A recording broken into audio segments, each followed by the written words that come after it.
Yeah, today's date is December 15th,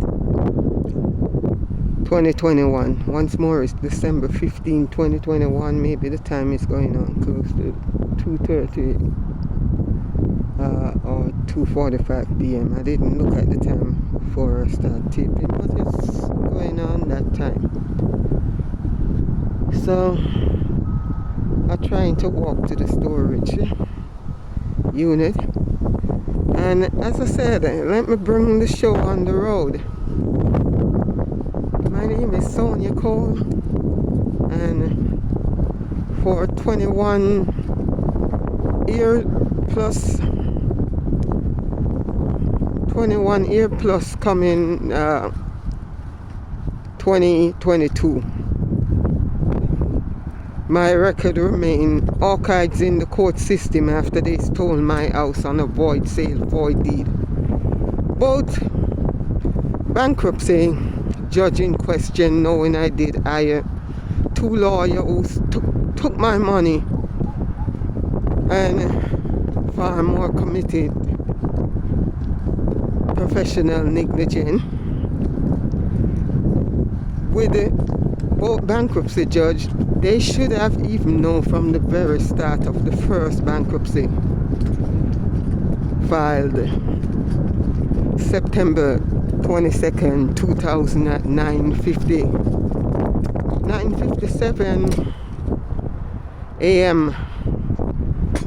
There was a foreclosure to be held that very same day at September 22nd, 2000 at 11 a.m. And the question with the problem I'm having generally with the general court system and the average judges, lawyer, trustee, referee, Department of Justice is they refuse to realize they cause a willful, reckless violation with the bank. Because how could a judge not know an hour later after my filing the bankruptcy judge, I'm talking in question firstly, how could they not know there was a foreclosure that very day of my chapter 13 filing on September 22nd, 2000 at 11 a.m. I beat the foreclosure by an hour. Remember, I told you I filed a chapter 13 on September 22nd, 2000, and an hour later was to be the foreclosure that very same day. As I paid for my chapter 13 paper work that the lawyer had put together and charged me $300 and tell me to rush back to his office to give him the paperwork to let the bank know I just filed a chapter 13. Even before that, as I pay for the chapter 13 for a near $299 or so. As I was about to leave the bankruptcy court before going back to the attorney who filed it, I remember the cashier in question called me back as I was about to walk through the door, and she said, "Miss Cole, come here. I forget to tell you, the court and the judge said, bear in mind anything dairy then will be considered void." I kept that in the back of my head up to this very moment in time, being December 15th, 2021, as I'm recording this, up to this day, to say the most mistake creditors would make is to willfully, recklessly violate the bankruptcy, so as to frustrate me, so as to harass me on cases of harassment, so as to use their trickery criminality with all these average judges siding with them on unjust enrichment, embezzlement, bribery, corruption, cohesion, malices, prejudices, and much, much more throughout the past 21 years. Throughout the past 21 years, I'm fighting this case inside out. Because I try to tell Judge at the time when they started a case of harassment with a void sale, void deed foreclosure. I try to tell her that shit is void. I know what I'm saying because I beat the foreclosure by a hour with a chapter 13, and there's an automatic stay and so on that they are violating even a hour later into my bankruptcy chapter 13 filing on September 22nd, 2000 at 9:57 a.m. But when you go to the Supreme Court, if I leave Judge Cat little alone, knowing she ruled out and also did have the bankruptcy,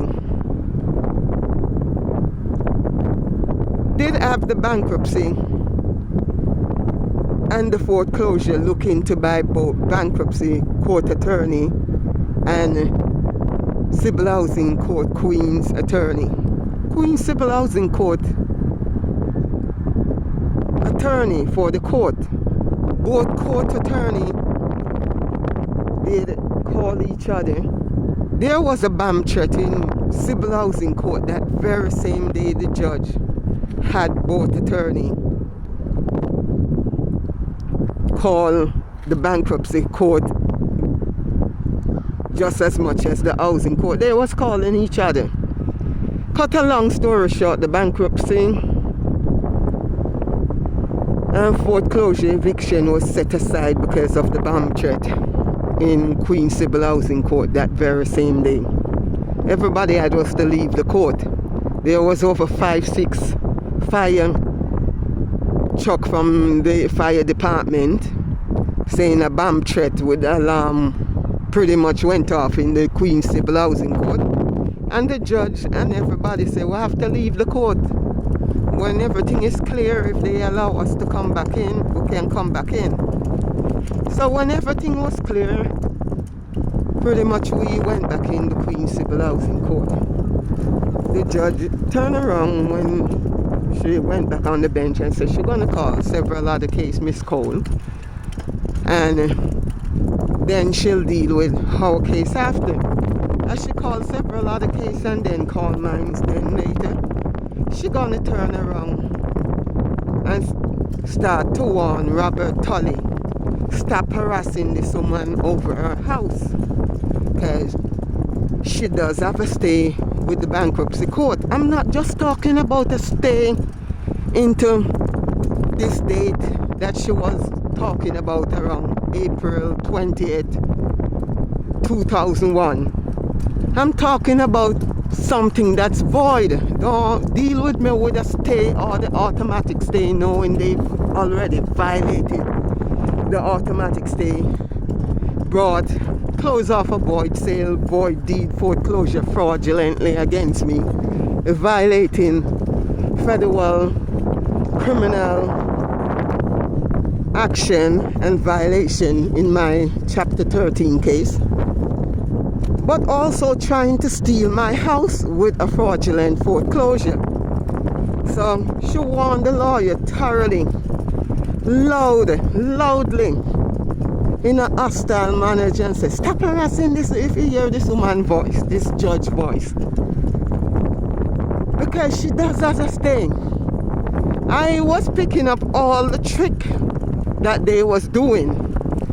So since I didn't file a counter suit, which way I could have counter sued for the full value of my house, the stressors, the violation, the criminal action they was doing, I could have counter sued for $1 million or more. But I'm so nice, I just tell myself, don't come to sue. Just go and answer the judge and say what they doing with a fraudulent sale to try to want to thief my house, steal my house, or take away my house wrongfully on a void issue or a fraudulent sale. But the judge kept talking about the stay, the automatic stay. Bear in mind I did hire second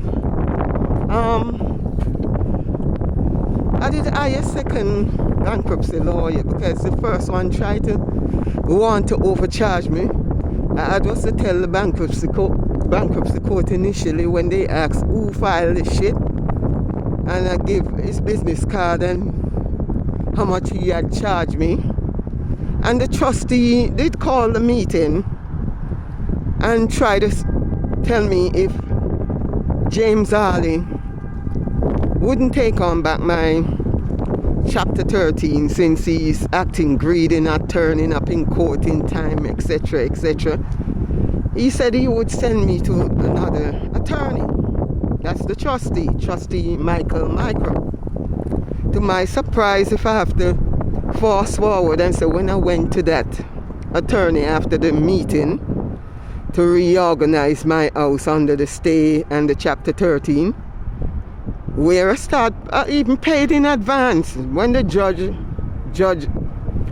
Colin E. Crane did sign the organization plan for me to pay $200 and maybe $250 monthly for the next 5 years. I send the money to the trustee through the court, I think, and in the months later he all sent it back in my face and insult, as if they was trying to pull something fast under such trickery, to think I wouldn't catch on to all the wrong they doing me. As if the bankruptcy with the foreclosure and the bank and them working together to try to screw me with the organization plan. Some money not just came back, but the judge also dismissed my Chapter 13. That's when I hired the second one attorney and say, after finding out Trustee Michael attorney was a crook with a foreclosure consultants that Trustee Michael had sent me to somewhere in Queens on 200 and something Hillside Avenue. I come to find out is another crooked lawyer and foreclosure consultants that I was using before I even filed for any form of Chapter 13 ever in any bankruptcy court. This is my first bankruptcy court case I'm talking about in Brooklyn Bankruptcy Court. Correction. And then when I hired a second attorney, when this was going down, I turned to him and said, Judge Crane, just dismiss my case, like something about to happen. And I noticed the trustee also sent back my organization payment of $500 in advance, like 2 months in advance. So I hire him and tell him reopen up my first Chapter 13 case, and he said, Miss Cole, it's best to file a second one. I didn't agree with him, but he said he know what he's doing. He himself turned out to be a crook. Cut a long story short, I would pay him months and months in advance and ask for a receipt. And this man never wanted to ever give a receipt to say how much totally I had paid him.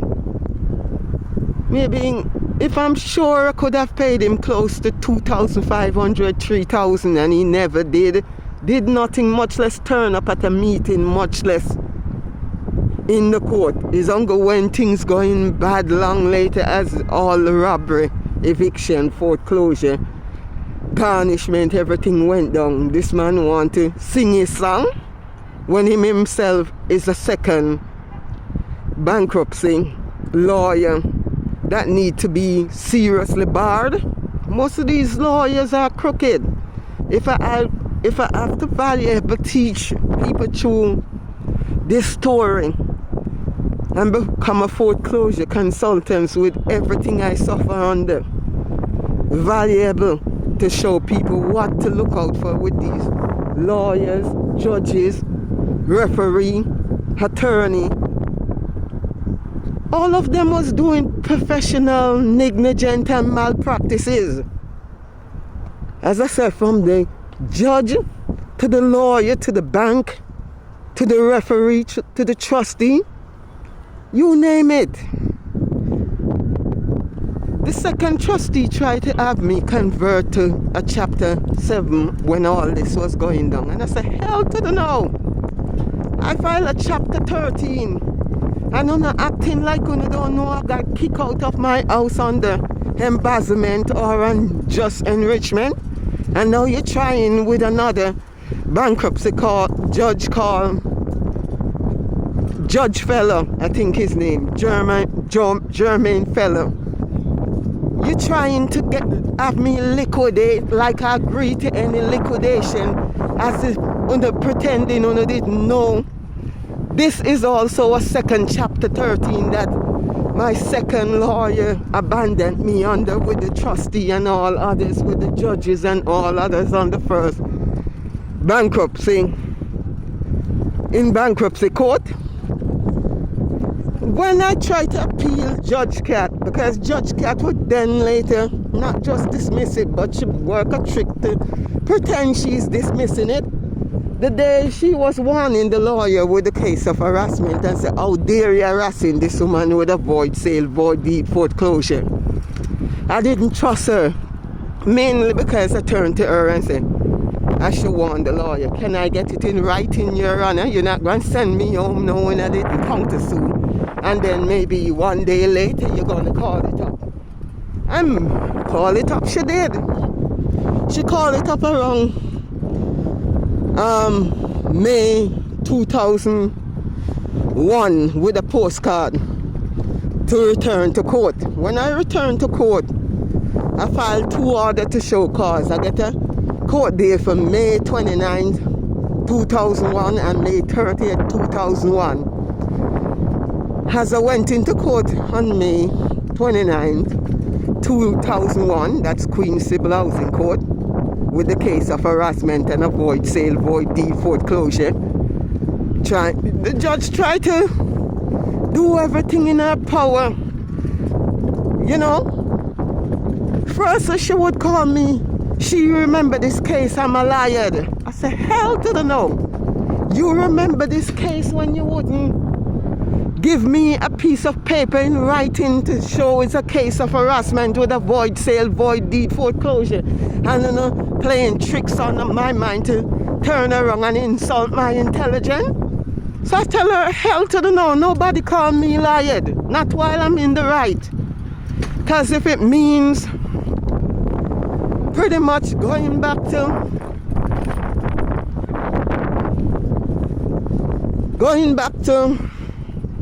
the start, nobody call me liar or appealing you.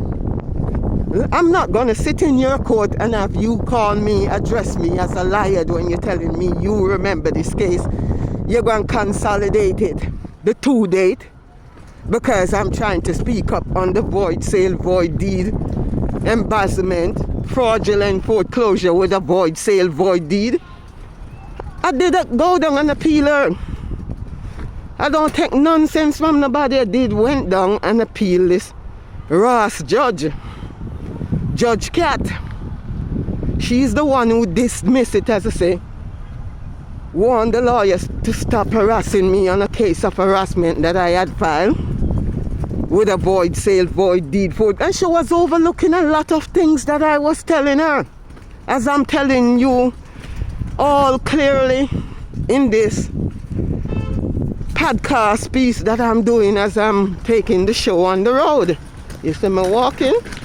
These are all the view I'm showing you as I'm walking, pretty much trying to go to the storage, because I'm going to show you how this thing would come down to bankruptcy discrimination, housing discrimination, foreclosure discrimination, eviction discrimination.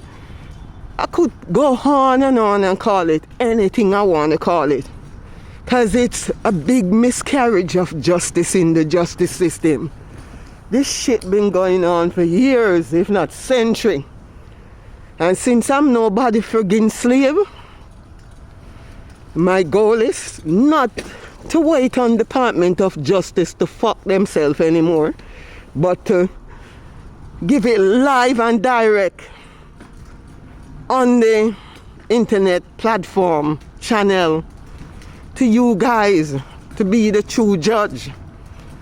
Why is my house and my name being drawn through the mud with the court record archives? Man, you know, let's touch on the court record archives. Look at, you know, when they do people such atrocity to steal from us, not just our house, but legal aids did want a second judge as an appeal judge cat. If I'm evicted from my house, ACS would likely come in and want to discriminate me to take away my kids.